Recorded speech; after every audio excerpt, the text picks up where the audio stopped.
Hello and thank you for stopping by. Today I am going to teach you how to make an iMovie using green screen. The first thing you're going to need to do is open iMovie. So I am going to select my iMovie icon, which is over here in my dock. When you open iMovie, the first thing that you will see is this box about iPhoto video thumbnails. I am going to select later. The reason I'm choosing later is it will take several minutes to actually generate the thumbnails, and I may choose to do that at another time, but depending on the amount of photos and videos, it will take several minutes. So I'm going to select later for right now. If you have created an iMovie before, the first movie project that you will see is the last one that you worked on. So since I want to start with a new project, I'm going to go up to File and New Project, and you will see a box with different themes. I'm going to select No Theme because that makes it easier to work with green screen. At a later time, feel free to explore with the other themes. They are a lot of fun. I'm going to give my project a name, so I'll say Green Screen Test Movie. The aspect ratio I'm leaving at widescreen 16:9. It makes it look nice up on YouTube, and I'm keeping the same frame rate. So now that I'm ready, I'm going to select Create, and I am ready to go. Down here are a previous video, or various videos that I used of my son. If you have not used iMovie before, this may be empty, but do not worry. There are two ways that you can get your video. You can go over here to iPhoto videos or the last import, and that'll be the last import of your camera. Where I go though is I go up to File and I go to Import, and then I go over to Movies. When I go over to Movies, my movies actually with my camera go to my iPhoto. So I would select Photos, and down here are all of the photos and videos that are on my computer. So the most recent ones are down towards the bottom. So this is the one that I would be working with. So I would select this, and you have options of where to import the video to. You could add it to an existing iMovie event, or you can create a new event. And I'd select Optimize Video at Large. This does make it take several minutes to import, but it does make the video look of higher quality. I am not actually going to import something because, like I said before, it will take several minutes. So I am just going to select Cancel at this time.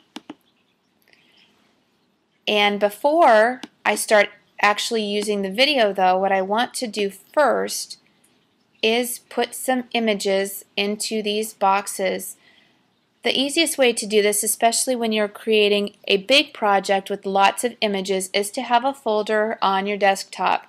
My folder is right here. It's an untitled photo, and when I open it up, these are all images that I used for my Statue of Liberty video that I just uploaded to YouTube.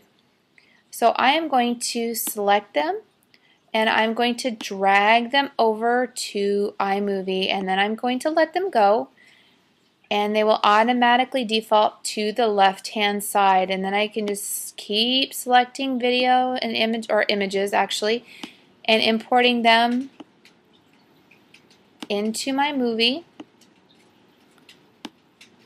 You can, as you are putting them over here, make sure that you are putting them in a particular order that you would like for them to show up in your movie.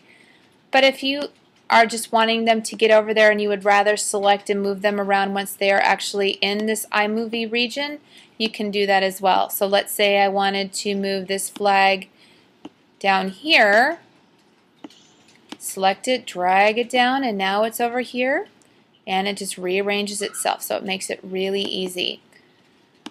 When you put an image into iPhoto, it defaults to a 4-second time. If you would like to switch that, there is this blue little teeny box right here. Click the arrow and go to Clip Adjustments, and you will see an inspector. The duration time, like I said, defaults to 4 seconds. So let's say I'm going to change it to 7 seconds. And I want to apply it to every image. You don't always have to apply it to every image, but I'm going to, and I'm going to select Done. And now all of the images are 7 seconds. Another thing that I often fix is the Ken Burns effect. It is located in the same area that we were just at with the duration, cropping, Ken Burns, and rotation. You have a red box and a green box. The green box is what shows up when the Ken Burns effect starts, and the end is where it will stop. So it will go from being this big and then it goes up. If you do not want to have the Ken Burns effect, you can fit and you will not have the Ken Burns effect, and then you will select done. And for that image there is no Ken Burns effect. If you would like to do it for all of the images, you would do the exact same thing that we just did. Go to cropping and hit fit and done. Some pictures the Ken Burns effect works well, others it really doesn't. So it just is your preference. So now I'm done and I'm happy with my images. Let's see how we are going to add a green screen. So I am scrolling down through my videos to my last one, and my last one has my son, and behind him is Chroma Green Butcher Paper. Chroma Green is the one that works the best for green screen with iMovie. iMovie 11 has a background effect for blue screen, and again Chroma Blue would work for blue screen, but I am going to select the green screen and just stick with green screen. So my first image is 7 seconds, so I'm going to select a part of the video. I'm going to pull out 7 seconds of it. So there is 7 seconds. It's in the yellow highlighted rectangle. I'm going to hold down my mouse. I'm going to drag it up and over the Statue of Liberty, and I'm going to let go, and you get this box that shows up. Select green screen, and pretty quickly you will see the image or the video over the image, and here is what it will show up in your video. And if you want to see what it will look like, hit the space bar, and that is what it will look like and appear in your video. And you can keep dragging and dropping. If you have 5 minutes or so, or a certain amount of time of video or images already over in this area, you can just select one huge chunk of time to drag it up there. Sometimes it's easier to do that, but sometimes if you really are selective about the portion of your video, you might want to do little chunks of time here and there. In my video that I made for the Statue of Liberty, I did a voiceover, so I took out the sound that was in the video. So to do that, click on your video and you get a big inspector box that shows up. I selected audio, and then I went to the top volume box, and I went all the way over to 0%. So that takes all of the audio out of your original video, and then you select done, and what you'll notice is now there is no more audio in the video. So what you can do now is, if you want to add a video or your own audio to the back, you would select microphone, and it says click a clip to start recording. So I would clip back over here, and it gives you a certain amount of time, and then you just start talking, and you'll see this red rectangle, and that is exactly where the audio is showing up. When you are done, hit the space bar and it stops, and here is your voiceover recording. So if you want to see what the whole thing looks together, first of all, get rid of the microphone. So select the microphone and get rid of that. Move your playhead back over and hit your space bar. And then you just start talking, and you'll see this red rectangle, and that is exactly where the audio is showing up. When you are done, so that is what the beginning part of your video will show up like.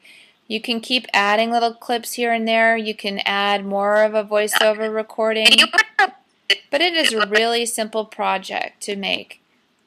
I'm going to take out that voiceover. When you are done and you are happy with your video, go up to share. Now what I have found with iMovie 11 is sharing it directly to YouTube does not always work. It is often easier to export using QuickTime, and that way you have your movie on your desktop, and then once it's downloaded to your desktop, then you can upload it to YouTube that way, and that way you have a copy in case something goes wrong, and you have it in a safe place for you to find at a later time. Exporting using QuickTime can also take a long time depending on the quality of the video that you are using. But for now, that is it. Enjoy playing with the iMovie, and I will see you next time.